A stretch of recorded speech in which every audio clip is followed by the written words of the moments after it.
IKEA మనందరికీ తెలుసు. Cheap furniture, self assembly, weekend shopping. కానీ ఐకియా గురించి ఆల్మోస్ట్ ఎవరికీ తెలియని ఒక ఫ్యాక్ట్ ఉంది. ఇమాజిన్ రేపు ఇలాన్ మస్క్ అనౌన్స్ చేశాడనుకోండి. ఐకియాని కొనేస్తున్నాను. జరుగుతుందా? లేదు. సౌదీ ప్రిన్స్ కొనాలన్నా జరగదు. యాపిల్ కొనాలన్నా జరగదు. ఎందుకంటే ఐకియాని ఎవ్వరు కొనలేరు. అదే ఐకియా స్టోరీ. ఫర్నిచర్ కంపెనీ లాగా కనిపించే వరల్డ్‌లో మోస్ట్ ఇంట్రెస్టింగ్ ఓనర్‌షిప్ స్ట్రక్చర్ ఉన్న కంపెనీ. స్టోరీ స్టార్ట్ అవుతుంది స్వీడన్‌లో.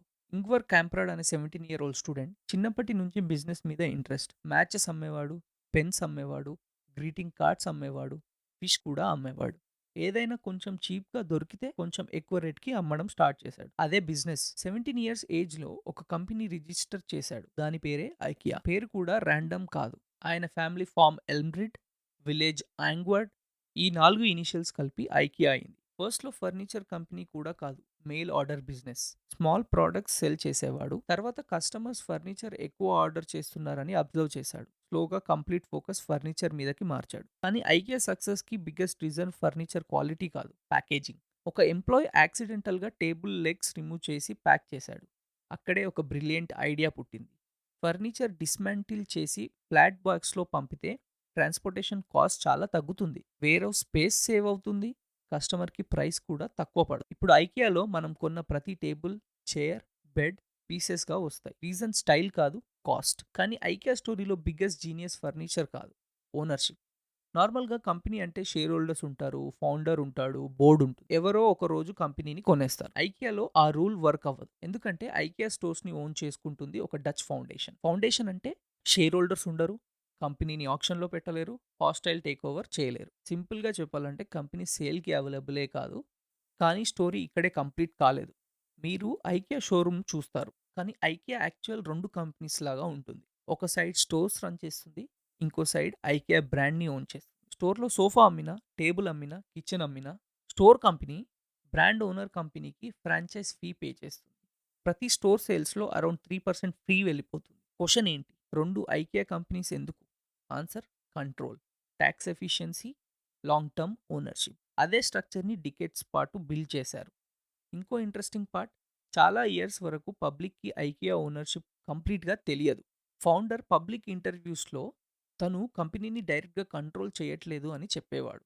కానీ జర్నలిస్ట్ ఇన్వెస్టిగేషన్ చేసినప్పుడు లీచ్ టెన్స్టీన్‌లో ఇంకో ఫౌండేషన్ ఉందని బయటకి వచ్చింది. అక్కడే కాంట్రవర్సీ స్టార్ట్ అయింది. పీపుల్ క్వెషన్ చేయడం స్టార్ట్ చేశారు. అసలు ఐకియాని కంట్రోల్ చేస్తుంది ఎవరు? తర్వాత యూరోపియన్ యూనియన్ కూడా ఐకియా ట్యాక్స్ స్ట్రక్చర్ మీద ఇన్వెస్టిగేషన్ స్టార్ట్ చేసింది. డచ్ ట్యాక్స్ రూలింగ్స్ వల్ల అన్ఫేర్ అడ్వాంటేజ్ వచ్చింది అని ఎగ్జామైన్ చేసింది. ఇంపార్టెంట్ పాయింట్ ఏంటి అంటే ఇన్వెస్టిగేషన్ జరిగింది, కానీ ఇల్లీగల్ అని ప్రూవ్ అవ్వలేదు. చాలామంది ట్యాక్స్ ఎవిజన్ అంటారు. కరెక్ట్ వర్డ్ అది కాదు. Tax avoidance structure. డిఫరెన్స్ చిన్నగానే అనిపించినా లీగల్లీ చాలా ఇంపార్టెంట్. ఐకియాని చారిటీ కంపెనీ అని కూడా చాలా మంది అనుకుంటారు. రీజన్ ఫౌండేషన్ ఓన్ చేస్తుంది కాబట్టి. రియాలిటీ కొంచెం డిఫరెంట్. ఫౌండేషన్ ఓనర్షిప్ ఉంది, కానీ ప్రాఫిట్స్ మెజారిటీ బిజినెస్లోనే రీఇన్వెస్ట్ చేస్తారు. అంటే ఐకియా చారిటీ కాదు, కమర్షియల్ బిజినెస్ అండ్ ఓనర్షిప్ మాత్రం డిఫరెంట్. ఇప్పుడు ఇండియా గురించి మాట్లాడుకుందాం. ఐకియా ఇండియాలోకి ఓవర్ నైట్ రాలేదు. అరౌండ్ 12 ఇయర్స్ ప్లానింగ్ తర్వాత ఫస్ట్ స్టోర్ హైదరాబాద్లో ఓపెన్ అయింది. హైదరాబాద్ ఎందుకు? సిటీ ఫాస్ట్గా గ్రో అవుతుంది, యంగ్ పాపులేషన్ ఎక్కువ, హోమ్ బయర్స్ ఎక్కువ, లైఫ్ స్టైల్ మార్కెట్ రెడీగా ఉంటుంది. అండ్ ఓపెనింగ్ డే రెస్పాన్స్ కూడా అన్బిలీవబుల్. థౌజండ్స్ ఆఫ్ పీపుల్ లైన్లో నిల్చున్నారు. ఇన్సైడ్ ఫుడ్ కోర్ట్లో బిర్యానీ, ఇండియన్ కిచెన్స్ కోసం స్పెషల్ ప్రోడక్ట్స్, మన హౌసెస్కి సూట్ అయ్యే furniture. Global company, local thinking, అదే స్ట్రాటజీ. ఇంట్రెస్టింగ్గా ఇండియాలో ఐకియా ఇంకా ప్రాఫిట్లో లేదు. రీజన్ సింపుల్, స్టోర్స్ బిల్డ్ చేయడం చీప్ కాదు, సప్లై చైన్ ఎస్టాబ్లిష్ చేయాలి, వేర్ హౌసెస్ బిల్డ్ చేయాలి, బ్రాండ్ అవేర్నెస్ క్రియేట్ చేయాలి, లాంగ్ టర్మ్ ఇన్వెస్ట్మెంట్ చేయాలి, అండ్ ఇమీడియట్ ప్రాఫిట్స్ కూడా కావు. ఐకియా షోరూంలో ఫస్ట్ టైం వెళ్ళిన వాళ్ళకి ఒక డౌట్ వస్తుంది, ఎందుకు ఇంత పెద్ద షోరూమ్? రీజన్ మార్కెటింగ్ కాదు, సైకాలజీ. మీరు షోరూంలో స్ట్రేట్గా ఎగ్జిట్కి వెళ్ళలేరు. కంప్లీట్ జర్నీ డిజైన్ చేశారు. Bedroom, living room, kitchen, dining, kids section, decoration, warehouse, checkout. Customer ఎక్కువ ప్రోడక్ట్స్ చూడాలి, ఎక్కువ ఐడియాస్ రావాలి, షాపింగ్ టైం పెరగాలి, యావరేజ్ బిల్ పెరగాలి.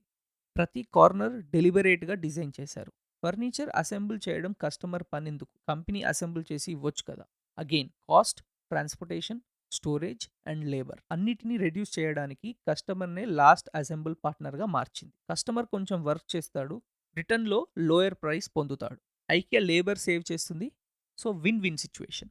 చాలా కంపెనీస్ ప్రోడక్ట్స్ సెల్ చేస్తాయి, ఐకియా సిస్టమ్ సెల్ చేస్తుంది.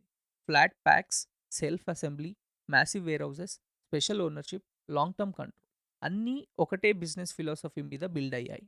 మనం ఐకియాని ఫర్నిచర్ కంపెనీ అని పిలుస్తాం. కానీ డీప్‌గా చూస్తే అది ఫర్నిచర్ కంపెనీ కాదు. Ownership engineering company. Business structure company and almost 80 years అయినా అదే ఐకియాకి మిగతా ఫర్నిచర్ కంపెనీస్ నుంచి కంప్లీట్‌గా డిఫరెంట్‌గా నిలబెట్టింది.